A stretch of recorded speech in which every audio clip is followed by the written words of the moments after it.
आबासाहेब आज निवाडा. काळ सुद्धा कसा असतो नाही. आजवर ज्यांनी आमचे निवाड्यावर निवाडे केले, आज त्यांचा निवाडा आम्ही करणार. आम्हाला ठाऊक आहे आबासाहेब, ही सगळी आपलीच माणसं आहे. तुमच्या खांद्याला खांदा लावून पराक्रमाचे डोंगर उभे केलेली माणसं आहे. या ना त्या प्रकारे स्वराज्यासाठी झिजलेली, स्वराज्यासाठी झटलेली माणसं आहे.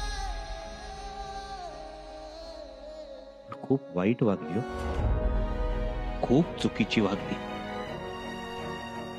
अमात्याद्यः प्रकृतयो भिन्नम तद राष्ट्रमुच्यते. अशेष राज्य व्यसनात पार्थिव व्यसनम कुरु तस्मादमात्य व्यसनोप्यते. आबासाहेब आम्हीच लिहिलेल्या बुधभूषण मधला हा श्लोक. अमात्यांनी म्हणजेच मंत्र्यांनी केलेला कावा, द्रोह, राज्य अहित ही सगळी संकट आहे. त्यामुळे राज्याचा आणि रयतेचा सर्वनाश होतो. आणि म्हणूनच आबासाहेब, या मंत्र्यांबाबत, कारभाऱ्यांबाबत आम्हाला धाडसी निर्णय घ्यावेच लागतील. आम्ही शब्द देतो आबासाहेब, जे करू ते स्वराज्य हितासाठीच. आज आम्ही निवाडा करताना तुमच्या जिरेटोपाची मोतीलं कौतुकानं हले, तुमच्या जिरेटोपाचा तुरा आनंदानं डोले. जी कवड्यांची माळ आजवर तुमच्या रुंद छातीवर स्थिर राहिली, ती अभिमानानं 4 बोट वर येईल. आज शिवपुत्र निवाडा करणार आहे. आम्हाला बळ द्या आबासाहेब. अनाजी पंत, आता काय करायचं? अरे देवा परमेश्वरा, राजमातोश्री येतील, काहीतरी करतील. पण काय झालं शेवटी? आलं ना निवाड्यावर? निवाड्यावरच येणार होतं ते. पण उद्या काही बरं वाईट झालं तर मग काय करायचं? राजमातोश्री आहेत, नका चिंता करू. राजमातोश्रींच्या गोष्टी काय सांगताय? काल आल्या होत्या ना त्या? हो, आल्या होत्या ना. मग काय म्हणाल्या? एवढ्यात काही होणार नाही असंच म्हणाल्या ना? म्हणाल्या, पण त्या गप्प बसणार नाहीत. मी तुम्हाला सांगतो, त्या राजमातोश्री आहेत, शिवछत्रपतींच्या महाराणी आहेत. कालच त्यांनी शंभूराजांनी स्पष्ट सांगायला पाहिजे होतं की निवाडा होणार नाही म्हणून. आता कसं मुद्द्याचं बोललात? मला हेच म्हणायचं होतं. अहो, जर राजमातोश्री तेव्हा बोलल्या असत्या तर निवाड्या पुढे जाण्याचं तरी टळलं असतं. चिटणीस, तुमच्या अंगात एवढा बेदरडपणा होता तर या भानगडीमध्ये पडला कशाला तुम्ही? अहो, आम्ही कुठे पडलोय? मी तर नकोच म्हणत होतो. आणि डाव साधला असता, शंभूराजांना अटक झाली असती, मग मलाई खायला पुढे धावले नसते का तुम्ही? आता काढता पाय घेताय. अरे कसले तुम्ही मुत्सद्दी, कसला तुमचा मुत्सद्दीपणा. त्यापेक्षा या माल सावंतांकडे बघा. अहो, माल सावंताकडे बघू, पण शंभूराजांकडे कसं बघावं? बाळाजी, तुम्ही गप्प बसा बघू. तुमच्या या स्वभावामुळे आपल्या गोटात भीतीचं वातावरण पसरत आहे. अहो, मग आता तुम्हीच सांगा, शंभूराजेंसमोर जायचे कसे? मला बी आता त्यांच्यामुळे कसं उभं राहायचं, कसं बोलायचं हाच प्रश्न पडलाय. काय नाही, राजमातोश्रींच्या निष्ठेची बाराखडी बोला, बाकी काय बी करू नका. हे उत्तम. लक्षात ठेवा, सरदार माल सावंत काय सांगतायत ते. आणि एक लक्षात ठेवा, एकीचं बळ हेच खरं बळ. अहो, पण बोलायचं काय? हो, शंभूराजे अनेक सवाल करतील, जबाब काय द्यावेत ते माझ्यावर सोपवा. निवाड्याच्या वेळी आपण सदरेवर गेलो तर आपण सगळे एकत्रच जाणार, बरोबर? हो, एकत्रच जाणार. आणि त्यांचा राग माझ्यावर म्हणजे ते पहिले मलाच पुढे बोलवणार. ते ठरलेलंच आहे. मग जी काही बाजू मांडायची आहे ती मी मांडेन. त्याची काळजी तुम्ही करू नका. तुम्ही फक्त माझ्या मागे री ओढा. ओढाल? ओढतील, ओढतील. यातच आपल्या सगळ्यांचा फायदा आहे. सर्व आरोपींनी सदरेवर हजर व्हावा. तुला वा सोडा. अरे सोडा म्हण तुला मला. अरे सोडा ना. अरे तुम्हाला ऐकू येत नाही बरे. अरे काय पण सोडा. अरे सोडा म्हण तुला मी हा याच्या घरात सोडणार सांगून ठेवतो. म्या काय बोलतोय कवी कल जी कशाला पाहिजे हो येऊन निवाडा बिवाडा. जी आता जे निवडलेलंच आहे त्याची फेरनिवड कशा पाहिजे. सरनोबतजी, हे स्वराज्य आहे. इथे प्रत्येकाला बाजू मांडायची संधी मिळायला हवी. अब काय बाजू करताय कलश भाऊ.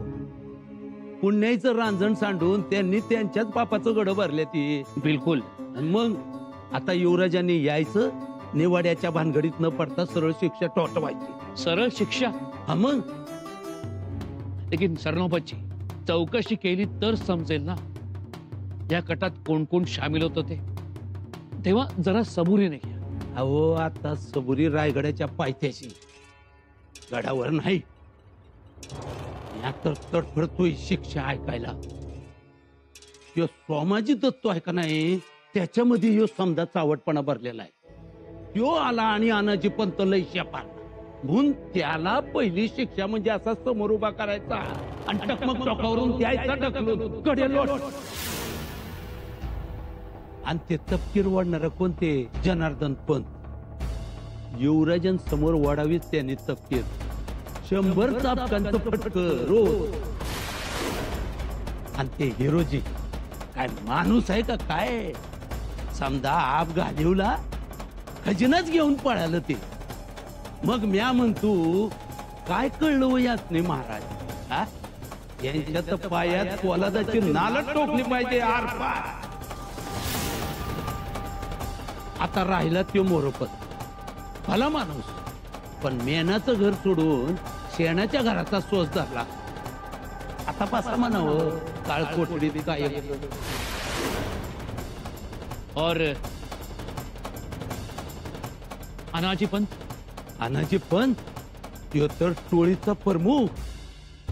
म्या म्हणतो कवी कलश इतर कुणाला नाही समजलं, पण यंदा तर समजायला पाहिजे होतं. अहो इकडं महाराज काय गेलं, तिकडं ते अटकेचा आदेश घेऊन चिंगाट पळत सुटलं. अरे आपण कोण, आपला हुद्दा काय? हा आज भी जमीन वाटपामध्ये कागदावर आणेवारी हा शब्द लिहिला जातो. महाराजांनी जमीन वाटपातलं यांचं योगदान बघून अनाजी वरून आणेवारी हाच बुद्ध दिला. ते रूढ केला, एवढा सन्मान दिला. आणि यांनी भलतीच आणेवारी सुरू केली. यांना तर हत्तीच्या पायाखालीच दिलं पाहिजे. सरनोबत, आम्ही खूप आतुर आहोत युवराज काय शिक्षा देतात ते पाहायला.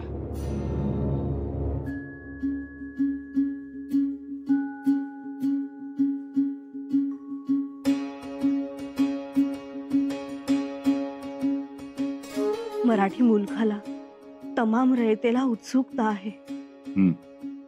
आपण आजच्या निवाड्यात आरोपींना काय शिक्षा देणार आहात याची उत्सुकता. कुलमुखत्यार म्हणून तुम्ही काय शिक्षा दिली असती? आम्ही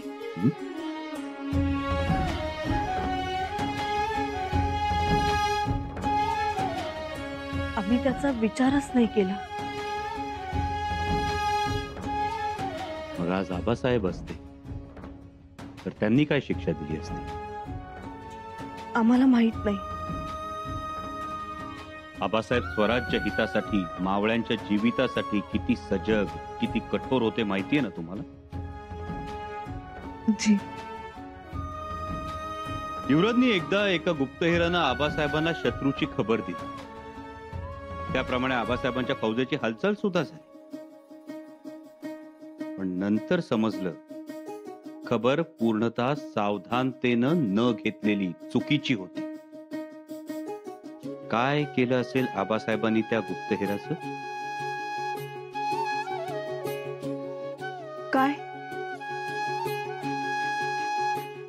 शिरच्छेद. शिरच्छेद? एका माणसाच्या चुकीमुळं फौज अडचणीत आली म्हणून शिरच्छेद. इथे तर स्वराज्य अडचणीत आलं. काय करावं आम्ही? आम्हाला त्याची कल्पना आहे. हा निवाडा साधा सुद्धा निवाडा नाही. यात अनेक कंगोरे आहेत. अनेक जण त्यात सामील आहेत. शिवाय आरोपी हे मातब्बर आहेत, ओळखीचे आहेत, स्वामी सेवेतील आहेत. स्वराज्याच्या उभारणीत त्यांचं योगदान आहे. एक गोष्ट पुन्हा सांगतोयस, आमच्याकडे चुकीला माफी आहे, दगलबाजीला नाही. युवराज, तुमचा निर्णय न्याय होता की अविचार होता हे येणारा काळ ठरवणार आहे. त्याचं भान असू द्यावं.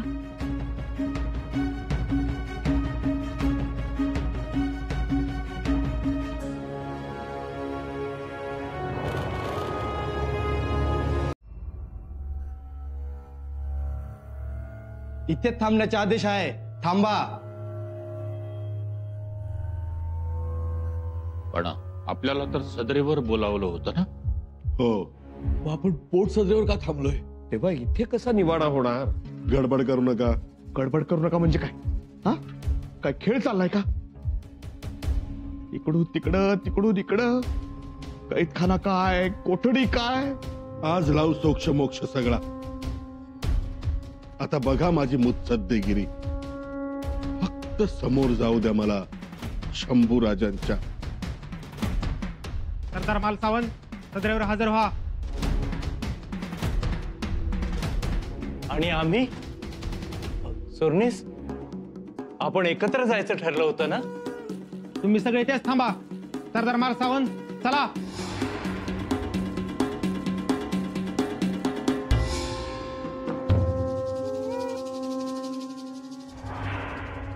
चला, येतो म्या. कधीतरी भिडायचंच होतं. सरदार मालसावंत, मालसावंत, जरा धीरानं.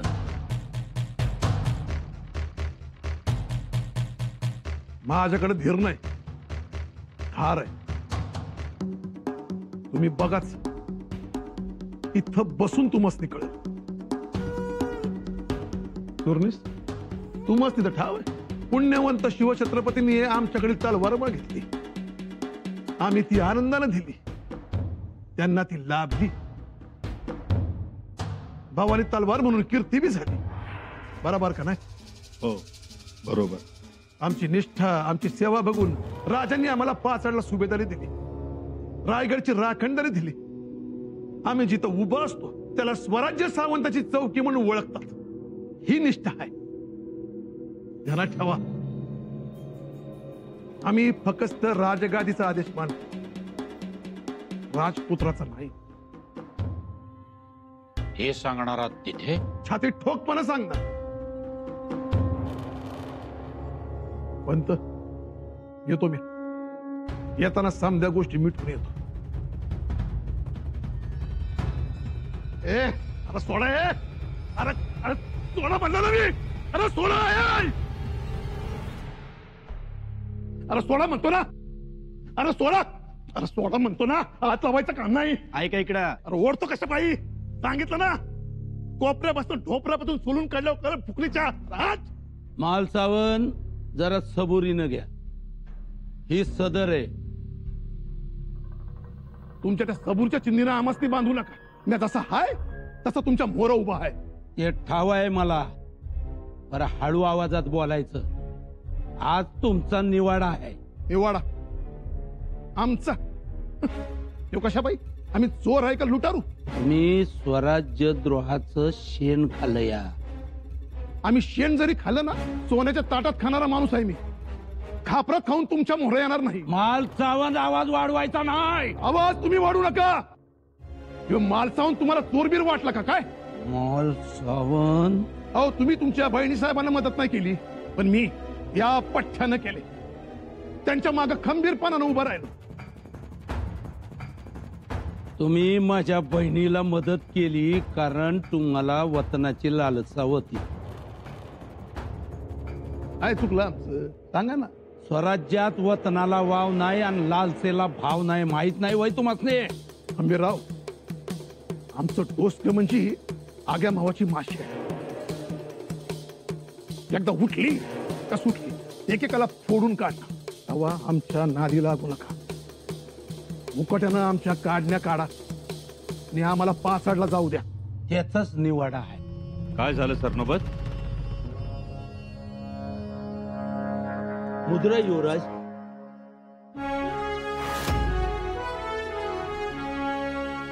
सरदार मालसावंत, युवराज शंभूराजे आले. मुजरा करा. मुजरा करू की? तुमच्या मर्जीनं का आमच्या मर्जीनं? प्रल्हाद पंत, मुजरा राहू द्या.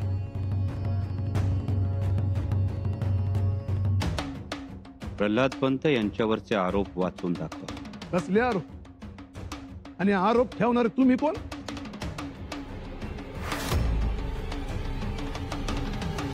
प्रल्हाद पंत, आरोप. युवराज, सरदार मालसावंतांनी पिलाजीराव शिर्के यांच्यावर हत्यार धरले, चालवलेही. आरोप मान्य. असल्याला अडवलं म्हणून राग आला का काय? पुढचा आरोप. यांनी गडावर येणाऱ्या रयतेस जुलूम जबरदस्तीने मारहाण केली, चापकाचे फटके दिले, 5-6 लोकांना तर जीवे मारले यांनी. जीवन आहे चिरडून, हे असं चिरडून मारले. आणि आता बोला. तिसरा आरोप, मालसावंत युवराज शंभूराजेंच्या विरोधात कारस्थान करण्यात आघाडीवर होते. अरे आघाडीवर लई पुचट सबूत आहे. बिनीवर म्हणा, बिनीवर समदांच्या मोर उभं होतो आम्ही. तुम्हाला रायगडाची पायरी सोडू देणार नाही अशी बेल भांडार उचलून शपथ घेतली होती आम्ही. आत्ता बोला. आरोप मान्य आहेत. मी पुन्हा सांगतो, आमच्यावर आरोप ठेवणारे तुम्ही कोण? आम्ही मंचकरून झालेले आमच्या राजाराम राजांचे आदेश पाळले.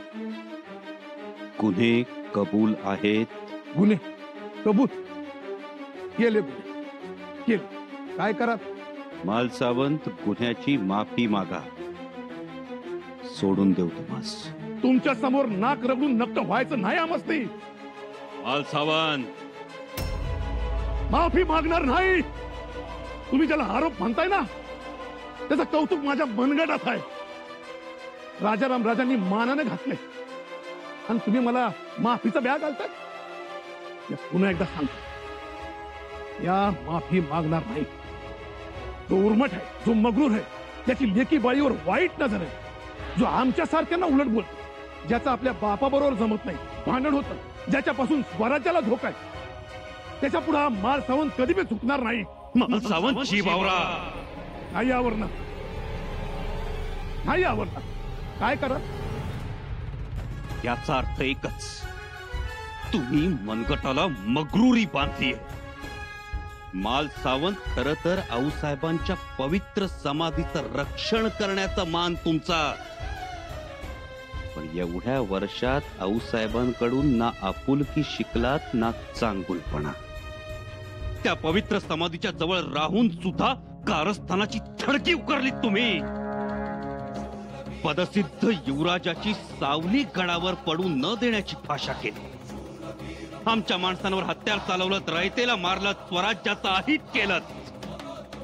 अधिकारानं एवढे मदांध झालात तुम्ही मालसावंत की सौजन्याची भाषा सुद्धा विसरलात. जिभेवर कोरफड फुटावी तसं तुमचं बोलणं. मालसावंत, तुम्ही तमीज सोडलीत. स्वराज्यद्रोह करून सुद्धा तुम्हाला त्याची ना खंत ना खेद नाही. मालसावंत, तुम्ही या पवित्र श्रीमान रायगडावर राहण्याच्या पात्रतेचे नाही. आणि म्हणून तुम्हाला शिक्षा फरमावित आहोत. सरनौबत, शिक्षेची अंमलबजावणी आज मध्यरात्रीच करण्यात यावी. टकमक टोकावरून कडेलोट